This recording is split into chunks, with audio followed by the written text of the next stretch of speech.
9월 29일 목요일 하나님께서 주시는 말씀은 창세기 29장 15절부터 30절까지입니다. 봉독하겠습니다. 라반이 야곱에게 이르되 내가 비록 내 생질이나 어찌 그저 내 일을 하겠느냐. 내 품삯을 어떻게 할지 내게 말하라.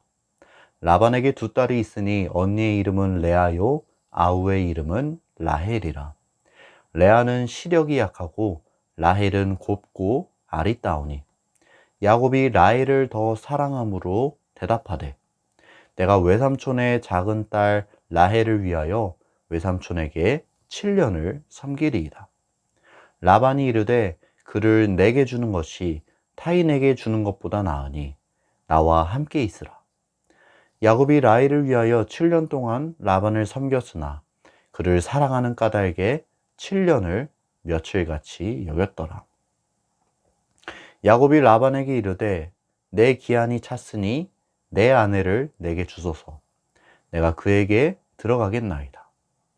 라반이 그곳 사람을 다 모아 잔치하고 저녁에 그의 딸 레아를 야곱에게로 데려가매 야곱이 그에게로 들어가니라. 라반이 또 그의 여종 실바를 그의 딸 레아에게 시녀로 주었더라. 야곱이 아침에 보니 레아라. 라반에게 이르되 외삼촌이 어찌하여 내게 이같이 행하셨나이까? 내가 라헬을 위하여 외삼촌을 섬기지 아니하였나이까? 외삼촌이 나를 속이심은 어찌 됨이니이까? 라반이 이르되 언니보다 아우를 먼저 주는 것은 우리 지방에서 하지 아니하는 바이라. 이를 위하여 7일을 채우라. 우리가 그도 내게 주리니 내가 또 나를 7년 동안 섬길지니라. 야곱이 그대로 하여 그 7일을 채우매 라반이 딸 라헬도 그에게 아내로 주고 라반이 또 그의 여종 빌하를 그의 딸 라헬에게 주어 시녀가 되게 하매 야곱이 또한 라헬에게로 들어갔고 그가 레아보다 라헬을 더 사랑하여 다시 7년 동안 라반을 섬겼더라.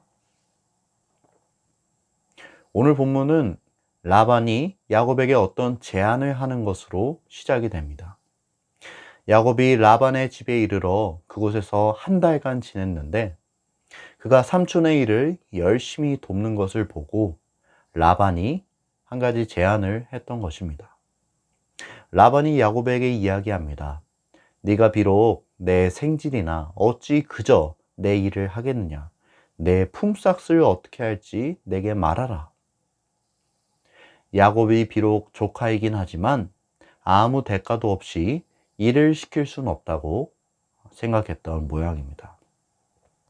그러자 18절에서 야곱이 라반에게 대답합니다. 내가 외삼촌의 작은 딸 라헬을 위하여 외삼촌에게 7년을 섬기리이다. 라반에게는 두 딸이 있었습니다. 언니 레아와 동생 라헬. 성경에 보니 레아는 눈매가 부드러운 사람이었고 라헬은 용모가 곱고 아름다운 사람이었다고 합니다. 그리고 야곱은 이 두 자매 중 라헬을 더 사랑하였습니다. 그래서 그는 라헬과 결혼하기 위해 무려 7년을 삼촌네 집에서 일하기로 합니다. 긴 기간이었지만 야곱이 라헬을 사랑하는 까닭에 그는 7년을 며칠같이 여겼습니다. 약속했던 7년이 다 지나고 이제는 라헬과 결혼할 날짜가 다가왔습니다. 야곱이 라반에게 이야기하죠. 내 기한이 찼으니 내 아내를 내게 주소서.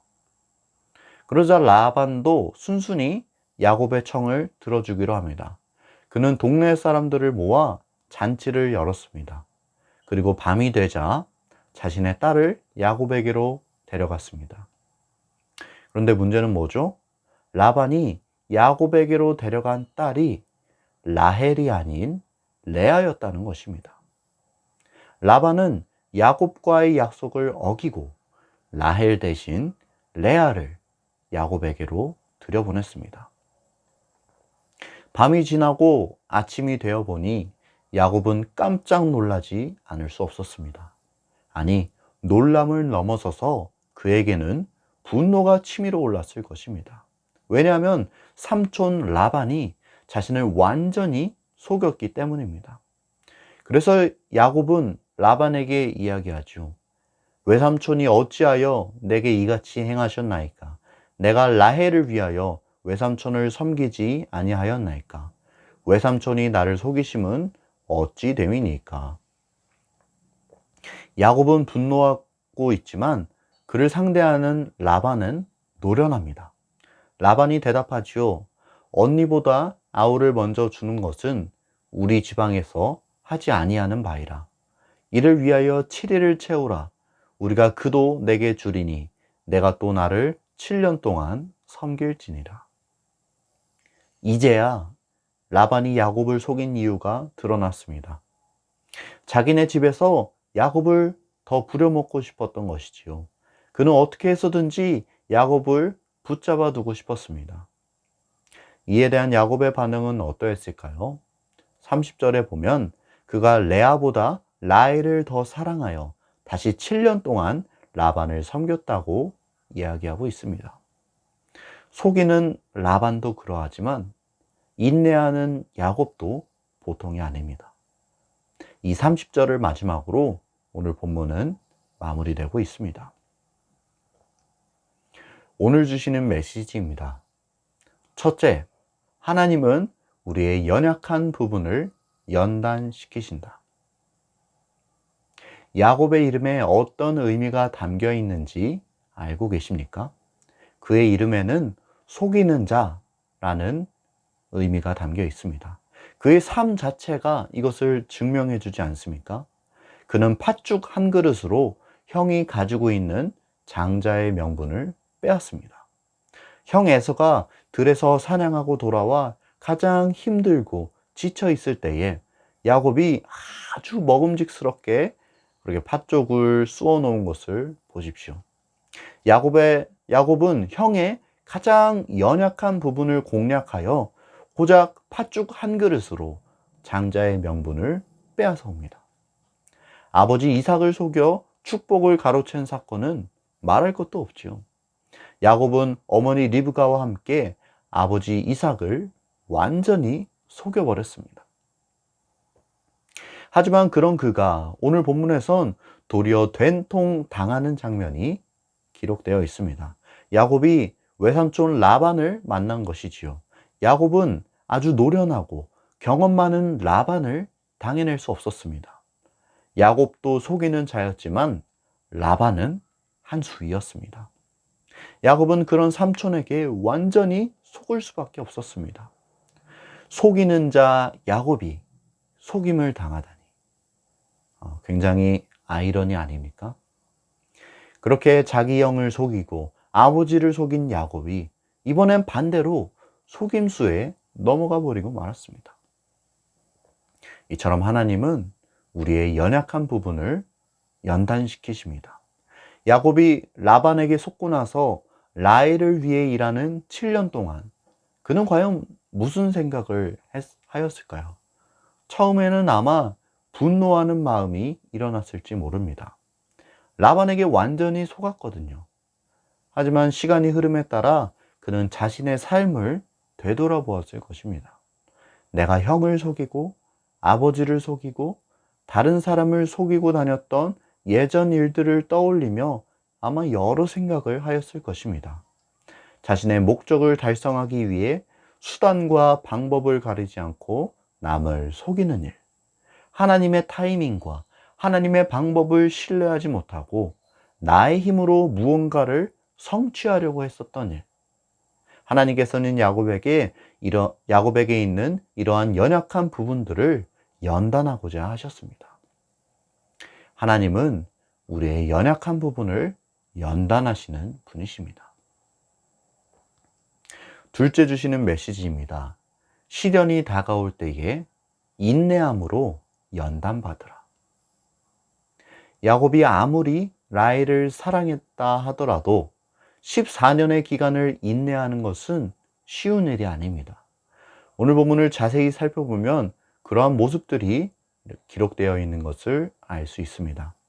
20절에 보면 야곱은 처음 7년의 기간을 며칠같이 여겼다고 기록되어 있습니다. 하지만 30절에 보면 그 다음 7년은 그냥 섬겼다고만 기록이 되어 있습니다.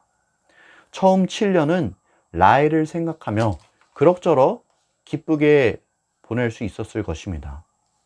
하지만 그 다음 7년은 정말 견디기 쉽지 않았을 것입니다. 왜요? 라반에게 속았으니까요. 연단받는 그런 기간이니까요. 어떻게 보면 이 기간은 야곱에게 있어 시련의 기간이라고 볼 수 있을 것입니다. 그런데 야곱이 참 대단한 것은 이러한 상황 속에서 어디로 도망가지 않았다는 것입니다. 포기하지 않았다는 것입니다. 오히려 그는 인내함으로 이 시련을 견뎌내었습니다. 로마서 5장 3절과 4절에 보면 이런 말씀이 기록되어 있지요.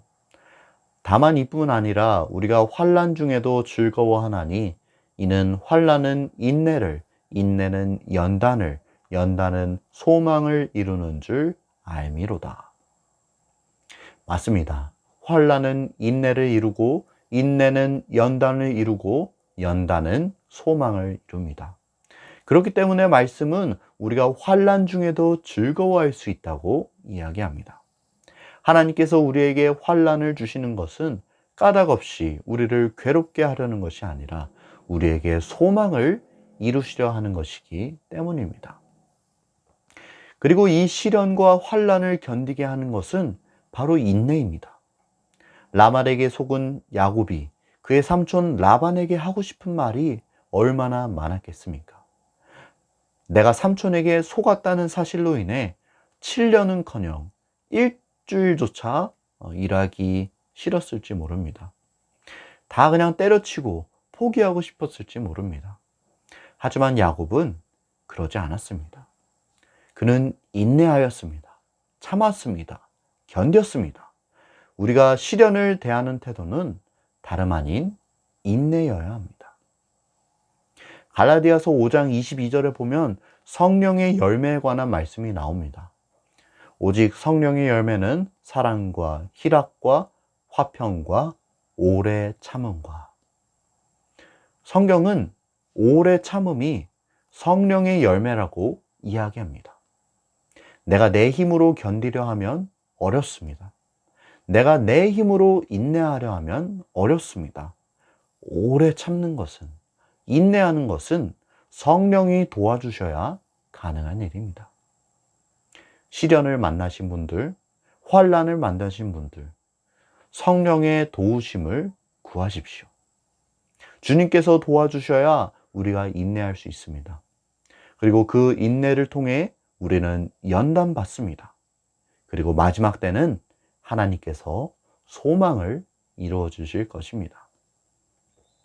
바라기는 사랑하는 우리 모든 성도님들이 우리를 연단하시는 하나님을 기억하며 인내함으로 그 연단을 감당할 수 있게 되기를 주님의 이름으로 축복합니다. 함께 기도하겠습니다. 하나님, 오늘도 이렇게 주님의 귀한 말씀을 들려주시니 참으로 감사합니다. 아버지, 우리에게 연단이 찾아올 수 있지만 인내함으로 그것들을 이겨낼 수 있기를 원합니다. 그리하여 우리 연약한 부분을 다듬어 가시고 연단하시는 주님으로 말미암아 우리의 삶이 변화받고 매일매일 더 성화의 길을 걸어갈 수 있게 되기를 원합니다. 나의 힘으로 안 되오니 성령님 우리를 도와주시고 힘주시고 함께하여 주시옵소서. 오늘 하루도 그렇게 우리와 함께하시고 우리를 도와주실 주님을 믿고 의지하며 모든 것에 감사드리오며 예수님의 이름으로 기도드립니다. 아멘.